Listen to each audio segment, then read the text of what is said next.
Hello po sa inyong lahat mga ka-crypto. Ako po si Pinoy Crypto Trader at sa video na ito ay atin pong pag-usapan ang tungkol dito kay Shiba Inu kung kailan daw po niya aakyatin ang presyong 3 cents or 0.03.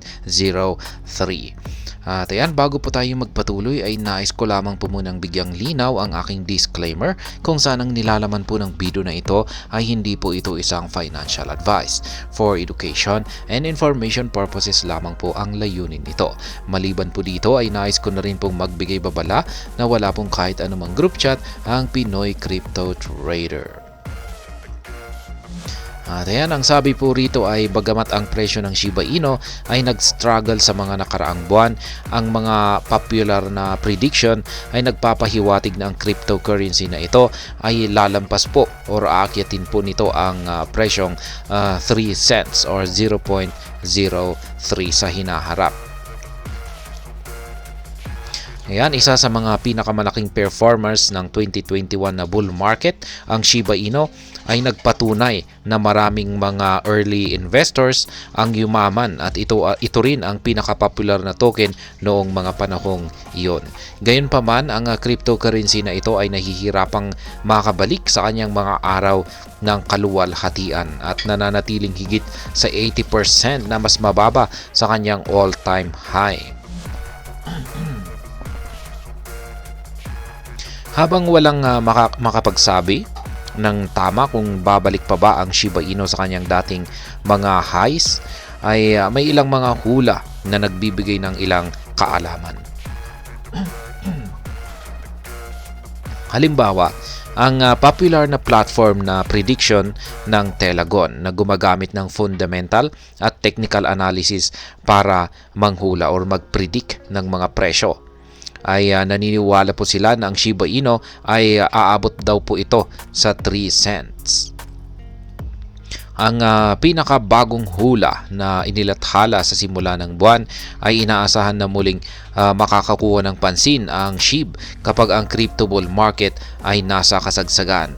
Kaya sa pagtatapos ng cycle na inaasahang matatapos sa huli ng taong 2025, ang Shiba Inu ay aabot sa maximum price na 40 digits 728. Ang ganitong pagbabalik o recovery ayon sa prediction ay magtatakda po ito ng tono para kay SHIB na tumaas para sa mga darating na taon at dekada. Ayan. Sa madaling salita, bagamat ang presyo ng Shiba Inu ay nag-struggle kamakailan, ang mga predictions ay nagpapahiwatig na ito ay lalampos po sa 3 cents or 0.03 sa hinaharap. Ang pinakabagong prediction ay nagpapakita na aabot ito sa maximum price na 40 digits 728 sa pagtatapos po ng taong 2025 na magtatakda ng tono para kay SHIB na tumaas para sa mga susunod na taon at dekada.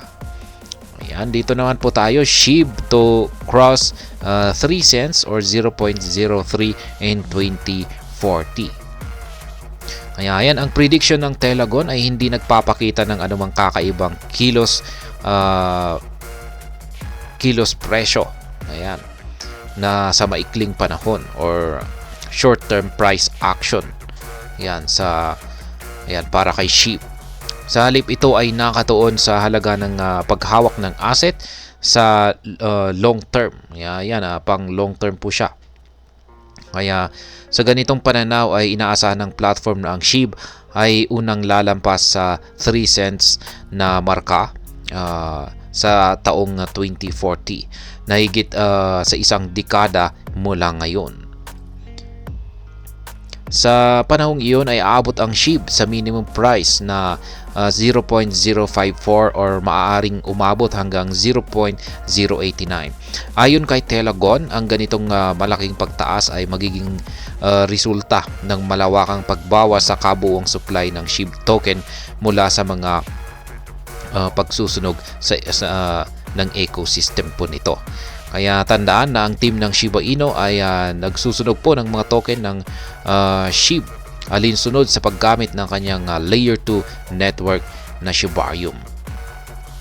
Kaya yan po yung mga prediction dito ni Telegon kay Shiba Inu mula 2024 hanggang 2050. Ayan, maximum average at saka maximum price. Kaya ayan, check lamang po natin. At ayan, samantala, bagaman walang garantiya na matutupad ang mga predictions na ito, ay nagbibigay ito ng pag-asa para sa mga investor ng SHIB na may mga pangmatagalang kita na maaring makuha sa asset na ito. Ang cryptocurrency ay mayroon pa ring mahigit sa 1.36 million na mga holders na nagpapahiwatig ng paniniwala na hindi pa nawawala ang lahat ng pag-asa at magbabago ang Agos balang araw.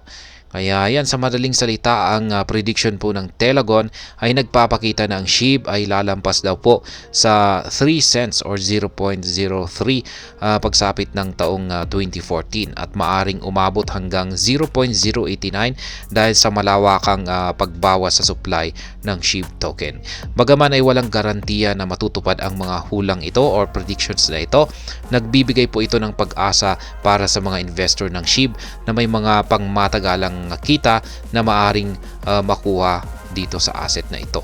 Ang SHIB ay mayroon pa ring mahigit na 1.36 milyong mga holders na nagpapahiwatig na hindi pa nawawala ang lahat ng pag-asa. At ayan, hanggang dito na lamang po tayo sa video na ito. Sana po ay inyong nagustuhan ang aking paliwanag dito. Kung inyo po itong nagustuhan ay pakiclick lamang po ang like button nito. Para naman po sa mga bago lamang dito, kayo po ay aking inaanyayahan para mag-subscribe. Pakiclick na rin po ang bell icon nito dahil ito po ang siyang magsisilbing notification nito sa mga bago kong videos na akin pong ina-upload sa aking YouTube channel na ito. Marami pong salamat sa panonood. Ingat po tayo lagi at God bless po sa ating lahat.